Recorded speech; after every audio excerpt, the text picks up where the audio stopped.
ফজলু কমান্ডারের নাম শুনলে মাথা ছেড়ে দিত রাজাকার রায়, দৌড়ায় ফলায় যেত।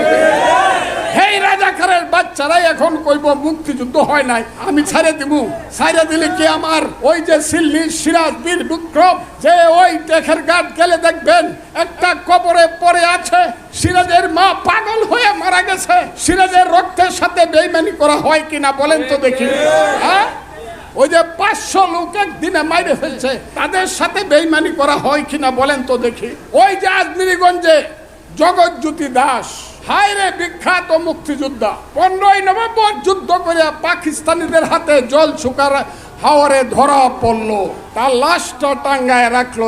1 মাস গুস্ত পয়চা পয়চা পড়ছে মাটিতে। আমি যদি মুক্তিযুদ্ধের পক্ষে না দাঁড়াই, সেই সব শহীদদের সাথে বেইমানি হয় কিনা বলেন। সেই কারণে আমি বলছি, এই রাজাকারের বাচ্চারা খুব সাবধান। এখনো কিন্তু ফজলুর রহমান জীবিত আছে, এখনো কিন্তু মুক্তিযোদ্ধারা জীবিত আছে। প্রয়োজনে আবার যুদ্ধ হবে, কিন্তু ওই যে আবার পূর্বপুরুষের রক্ত দিয়ে যে দেশ স্বাধীন করছিলাম, সেই স্বাধীনতার মুক্তিযুদ্ধকে কোনোদিন আমি বাদ দিতে পারবো না, ভুলতে পারবো না।